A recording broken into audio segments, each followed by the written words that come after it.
Okay, we're back from the show floor here at APEX 2025, and we've got somebody who's never been on camera before. That's right, first time.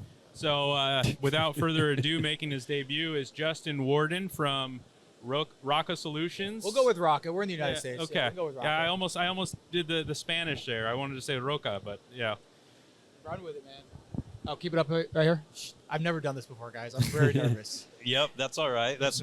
We're honored that you're choosing to do this here. Yeah. At SMTA, you helped me out.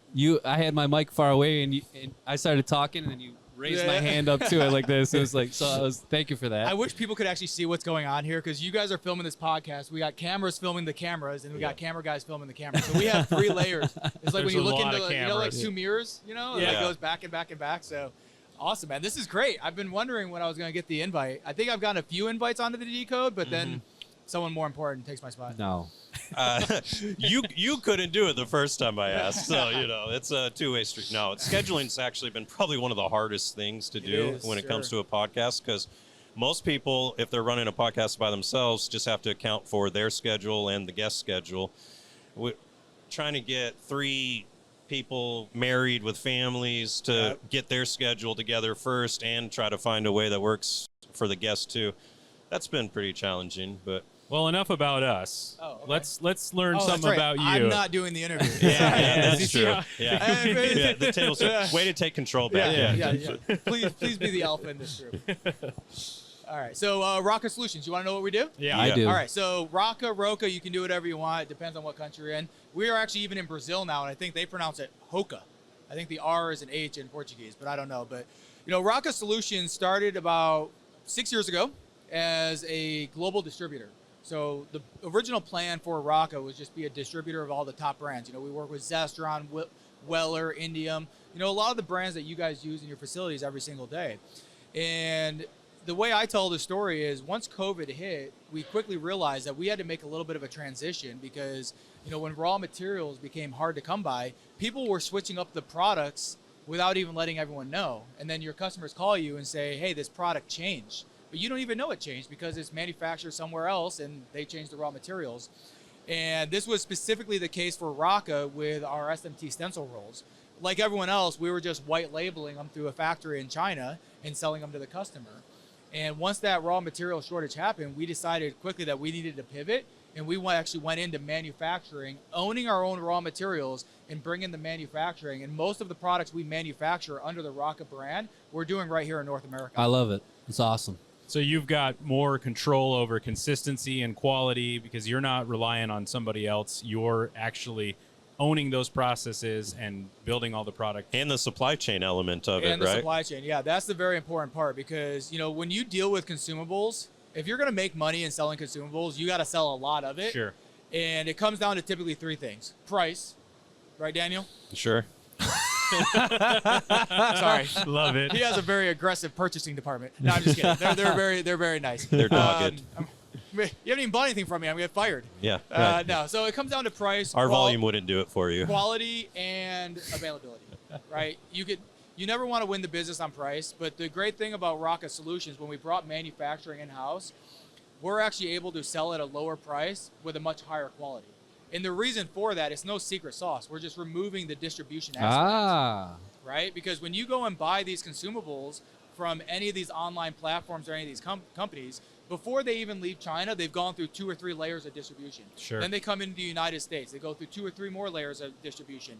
Everyone's doing their 30, 40% markup. Yeah. So by the time it gets back to, man, I'm really bad at this. By the time it gets back to you, right, you're paying such a huge markup, because everyone has to get paid along the way. And then your local rep at the very end, right? Yeah. There's a commission. So many folks stepping on it, right? Yeah. So when we're talking about, let's just go back to stencil roll, something that we've really made a good name for ROCKA Solutions on. We're not undercutting the market by selling it cheaper. We're just selling it to you for what you should have been paying for it, because you're not buying it from 7 different distribution companies. Yeah. So now you're able to truly get a much higher quality product at a price you're paying the same right now. Don't feel so bad about him not buying from you, because I tried for a year to get him to buy boards for me. He finally bought boards, and then they were terrible. The quality was so bad on it. To be fair, though, the board was really challenging, so it went bad. And I don't even know, were you able to use? No, we didn't use it. But the thing is, He's not lying. Elias, I'm probably one of Elias's most annoying customers. Like, you've probably dodged a bullet so far, even though I am still trying. Well, here's the thing with Elias though is he will tell him he's got all these new jobs, and I'll text Elias how many new stencils did you make, and he'll say 0, right? Because he's got the jet printer, right? Yeah. So yeah, anytime I can cut him out, I do. so Well, I there we feel go. like I mean, ROCKA is that's a great segue to ROCKA. We're just trying to cut everyone out. We're passing that savings on to the customer, is what I like to say. But it does piss a lot of people off. We've been a big disruptor. Obviously, I walk around with a megaphone and a camera most of the time, so Sure. we're letting everyone know. But in the end, I would rather make a little bit less money and have a client that buys a hell of a lot more from me than try to gouge them on that first PO. Yeah. Can you tell us a little bit about the SMTA chapter that you're in? That's great. The reason is because it sounded like it was dormant for a little bit. Yeah. Yep. And then you have revived it, right? And the marketing I've seen for it, and the show that happened to it, and just it's very cool to see. And I just got elected the SMTA Michigan, so as another person, Michigan, chapter to chapter, it's just cool to see it being elevated and not dying anymore, Yeah. right? Okay, so we're done trying to make me money. We're going to go off to the stuff I volunteer If you want on. to talk about Yes. how ROCKA Okay. can be involved with that, let me know. Okay. Yes, I'm happy to do that. I love the SMTA. But, the SMTA is a voluntary organization. We volunteer our time. And you said you were just elected president? Yeah. Congratulations, man. That's a huge thing. I wasn't elected. I was just told that I had to do it. So I volunteered forcefully. Or was forcefully voluntold is what they say. But yeah, so the Austin market, that's where I call home now. The Austin SMTA used to be a very prominent chapter. But again, if we're going to go back to COVID, during COVID, it kind of just went away. It did go dormant. And that wasn't so much of COVID. It was because the people that were running it were all just kind of retiring, and it kind of lost its luster. But over the course of the last few years, everyone knows Austin has become a hotbed for electronics manufacturing. We can thank Elon for probably all of that. Sure. But even in the semiconductor industry, Samsung's building a $10 billion plant 5 miles from my house. Wow. Another 5 miles is the Tesla Gigafactory. SpaceX just is building another 500,000 square feet of manufacturing just outside Austin. And, we got a lot of big brands. So it did go dormant. And really what it just needed was someone with a little bit of fire and passion to put a good group of people together. I am the president of the Austin chapter, but we have a really good team. We got a mixture of men and women. We got contract manufacturers. We got vendors. And the one thing that I am very adamant about sharing is I did our expo different. So many people put so much pressure on trying to get the attendees to go, but I'm an exhibitor at these shows too. Over the last 2 years, I've gone to almost every single chapter that has put on a local expo. And what I did and what I learned from that is I decided I'm going to cater the expo to the exhibitors. I'm going to make it fun for them. I'm going to make it easy for them to get from the airport. I'm going to make it so that they're not just so worried about coming and talking to attendees. And what I've learned, even though we've only done one, is by doing it that way, the attendees just show up anyways. Awesome. So we were able to make it more fun, bring in educational speakers that help the vendors as well as the attendees, bring in food, bring in free coffee. Like we brought in a coffee food truck and, it cost us a little bit of extra money, but having everyone caffeinated to the moon made the show so much better. And it made the vendors better, and I had a motivational personal development speaker come in. And I say me, but I'm not taking all the credit. We have a great chapter. We have a great team. Susan Childs from Cypress Manufacturing is our VP.